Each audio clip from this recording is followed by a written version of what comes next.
नमस्कार, मैं हूं ध्रुव कुमार। आप जुड़ चुके हैं पब्लिक खबर टुडे नेटवर्क के साथ। मील हॉस्पिटल में इस वक्त हम मौजूद हैं और यहां पर आज से न्यूरो सर्जन की सेवाएं शुरू हुई है। न्यूरो सर्जन डॉक्टर प्रवेश Goyal Sarvodaya multi speciality hospital जो हिसार से आज यहां पर पहुंचे हैं और महीने में 2 बार यहां पर ये एज ए न्यूरो सर्जन की सेवाएँ देंगे। डॉक्टर प्रवेश गोयल से हम जानेंगे कि न्यूरो सर्जन के लिए आजकल जो ख़ास तौर पर आपने देखा होगा कई प्रकार की बीमारियाँ बढ़ रही है, ख़ास तौर पर तनाव के चलते। आप देखें लोगों में लकवा भी होता है, साथ ही नसें ब्लॉक रहती है, बहुत सी सारी समस्याएं, माइग्रेन जैसी समस्याएं भी होती है। तमाम समस्याओं पर विस्तार से चर्चा करेंगे। डॉक्टर प्रवेश जी, सबसे पहले तो आपका स्वागत है। धन्यवाद सर। बताएं, एज ए न्यूरो सर्जन आज आपने भादरा के मील हॉस्पिटल में शुरुआत की है।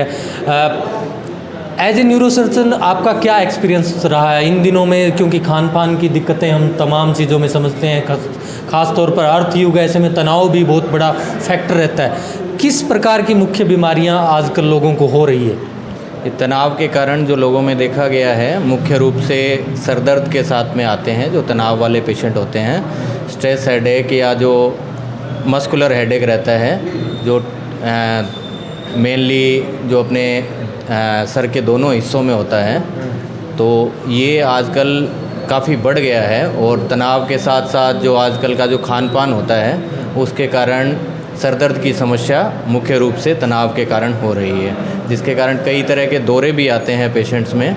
उनमें भी देखा गया है कि उनमें मिर्गी की समस्या नहीं मिलती है, पर दौरे का जो कारण मिलता है वो तनाव ही होता है।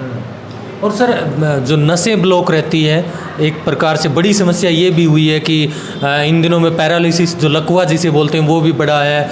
और जो आप जिसको नस ब्लॉक, ये एक प्रकार का रोग, ये केस बहुत बढ़ रहे हैं। ये क्या बीमारी होती है, किन कारणों से होती है, इसके बारे में? देखिए, जो लकवा या जो पैरालिसिस का अटैक बोलते हैं, ये मुख्य रूप से 2 कारण से होता है, जिसमें या तो दिमाग की कोई नस फट जाए, जिसको हेमरेजिक स्ट्रोक बोलते हैं अपन, और या जिसमें दिमाग की कोई मुख्य नस है वो ब्लॉक हो जाती है, जिसको इस्कीमिक स्ट्रोक बोलते हैं। ये वैसे ही होता है जैसे हार्ट की कोई नस ब्लॉक होती है, उसको मायोकार्डियल इन्फार्क्शन या अपन हार्ट अटैक बोल देते हैं जनरल लैंग्वेज में। तो उसी तरह से ब्रेन की जो नस ब्लॉक हो जाती है तो उसमें इस्कीमिक स्ट्रोक बोलते हैं, जिसमें पैरालिसिस का अटैक आ जाता है पेशेंट को।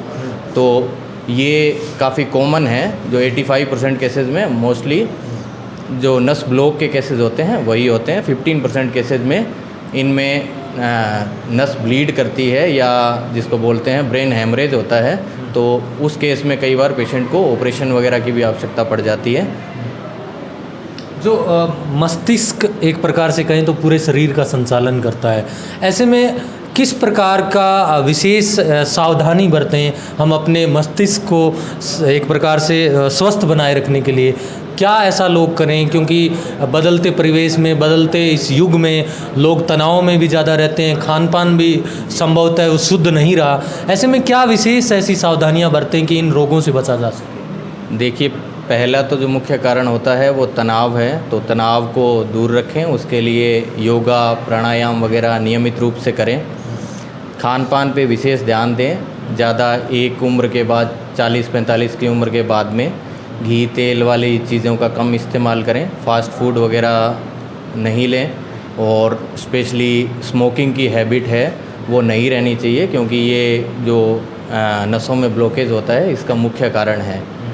जो भी स्ट्रोक का कारण होता है, जिसमें हार्ट का हो या ब्रेन का हो, दोनों ही केस में स्मोकिंग मुख्य फैक्टर के रूप में आता है। तो स्मोकिंग को अवॉइड करें और घी तेल या चिकनाई वाली चीज़ें कम लें।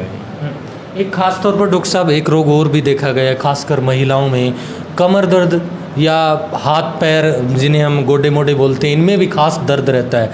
क्या ये भी एज ए मस्तिष्क से जुड़ा हुआ कोई रोग है? ये किस प्रकार की बीमारी है?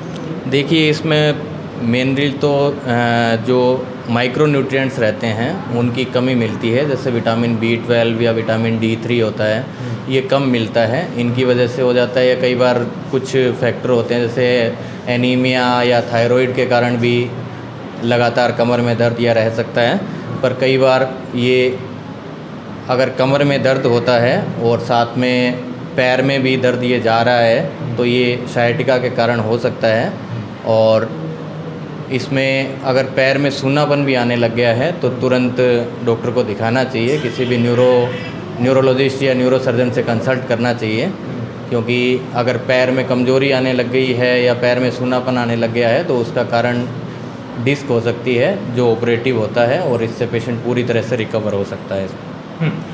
डॉक्टर प्रवेश जी, मैं आपसे ये ज़रूर जानना चाहूँगा कि आपने भादरा क्षेत्र में शुरुआत की है एज ए न्यूरोसर्जन। आप पहले ऐसे न्यूरोसर्जन हैं जो हर महीने यहाँ पर सेवाएं देंगे, क्योंकि अभी तक भादरा में न्यूरोसर्जन की बहुत ज़रूरत भी थी और कोई आ भी नहीं रहा था। ऐसे में आपके पास कौन कौन से मरीज़ मिले आपसे जिनको किस प्रकार से संबंधित रोग होने चाहिए, क्योंकि स्पेसिफिक रोगों के बारे में आम लोगों को जानकारी नहीं होती। ऐसे में आप डिस्क्राइब करें कि किस प्रकार के मरीज़ आपसे मिल सकते हैं। जैसे इसमें मिर्गी के मरीज़ या सर दर्द के या गर्दन में दर्द के या कमर में दर्द के या पैरों में जिनके रेडिएटिंग पेन होता है, ऐसे पेशेंट मिल सकते हैं। या जब भी इमरजेंसी केसेस में जिनमें न्यूरोसर्जरी बहुत यूज़फुल है, उनमें हेड इंजरी या ट्रॉमा के जो पेशेंट रहते हैं, इनके अलावा जो स्ट्रोक के पेशेंट होते हैं जिनमें एक साइड में लकवा आता है, उनको भी तुरंत न्यूरोलॉजिस्ट या न्यूरोसर्जन के पास पहुंचना चाहिए और सेवाएं लेनी चाहिए। एक बात और विशेष तौर पर पहुंचना चाहूँगा, अक्सर ग्रामीण क्षेत्र में ये कल्चर है कि जब भी लकवा पैरालिसिस जिसे बोलते हैं वो पड़ता है तो लोग अक्सर जो मादक पदार्थ जिसे बोलते हैं अम्ल, या जो घर पे उपलब्ध हो कोई ऐसी जिसे नशीला पदार्थ, वो सेवन करते हैं। ऐसे में उन लोगों को आप क्या सलाह देना चाहेंगे, क्योंकि अक्सर सुनने में आता है कि जल्दी से उसे वो अम्ल या जो क्या बोलते हैं ये चीज़ें ले लें तो वो जल्दी से ठीक हो जाता है। क्या ऐसा है चिकित्सा पद्धति में कि अम्ल लेने से आप अपने जो आपको पैरालिसिस हुआ वो ठीक हो सकता है? नहीं, ऐसा नहीं होता है, बल्कि एक बार के लिए इसमें थोड़ा इम्प्रूवमेंट आ जाता है, पर परमानेंट डेफिसिट के चांसेस काफ़ी रहते हैं और पेशेंट डिटीरियोरेट भी हो सकता है, ख़राब भी हो सकता है। इसीलिए जैसे ही पेशेंट को इस तरह का पैरालिसिस का अटैक आता है, उसे नज़दीकी हेल्थ केयर सेंटर या जहाँ भी न्यूरो की सेवाएं उपलब्ध हों वहाँ पर तुरंत लेके जाना चाहिए, ताकि जो भी इसमें गोल्डन पीरियड रहता है, जिसमें 3 घंटे में अगर पेशेंट पहुँच जाए तो उसको थ्रोम्बोलाइज किया जा सकता है, जिससे जो नस बंद हुई है वो खुल सकती है। तो जितनी जल्दी पेशेंट पहुँचे तो वो एक परमानेंट डिसेबिलिटी से बच सकता है, कोई परमानेंट कमजोरी नहीं आए उसके शरीर में। इसके लिए तुरंत हॉस्पिटल पहुँचना चाहिए। एक बात और पूछना चाहूँगा, डिसेबिलिटी हो जाती है कई बार अगर वो ना पहुँच पाए इस समय पर, उसका क्या इलाज है? क्या वो परमानेंट रहती है या उम्र के हिसाब से वो ठीक भी हो सकती है, लंबा इलाज चलता है? किस प्रकार की उसकी टेक्निक रहती है? क्योंकि गांव में ज़्यादातर रोग ये लकवा वाला ज़्यादा फैक्टर रहता है, उसको लेकर आप बताएं, क्या उसके लिए कोई सर्जरी होती है या परमानेंट दवाई चलती है, क्या रहता है उसका? देखिए, जो भी पेशेंट थोड़े पेरीफेरी के रहते हैं या गाँवों के रहते हैं, यूजुअली वो गोल्डन पीरियड में नहीं पहुंच पाते हैं या थोड़ा डिले हो जाता है। पर यूजुअली पेशेंट ऐसे है कि 2 या 3 दिन के अंदर भी अगर आ जाता है तो इसमें खून पतला करने की दवाइयाँ चलाई जाती है, जिससे थोड़ा पेरीफेरल जो छोटी नसें रहती हैं, माइक्रो सर्कुलेशन बोलते हैं, उनसे वहाँ पर खून का दौरा बने, और जितना नस ब्लॉक होने की वजह से दिमाग के अंदर कालापन आ रहा है वो कम से कम आए। और इसके साथ उनको जल्दी से फिजियोथेरेपी, रिहेबिलिटेशन वगैरह करवाया जाता है, जिससे हाथों पैरों में मूवमेंट बने। तो ये तभी संभव है जब पेशेंट जल्दी हॉस्पिटल में आए, ठीक है। इससे इम्प्रूवमेंट होता है, पेशेंट चलने फिरने लायक हो सकता है, या अगर बात नहीं कर रहा है तो बोलने लग जाता है, ठीक है। इतना इम्प्रूवमेंट पेशेंट में आ जाता है। तो ये रिहेबिलिटेशन भी एक महत्वपूर्ण प्रक्रिया है जिसके लिए हॉस्पिटलाइजेशन ज़रूरी है। क्या इसके कोई विशेष लक्षण जो पहले से पता चल जाए मरीज़ को, वो पहले से ही पूर्व तैयारी कर लें, चेकअप करवा लें? क्या कोई ऐसा विशेष लक्षण होता है, या कोई नस ब्लॉक का कोई पहले से पता चले, कोई लक्षण ऐसा आता है?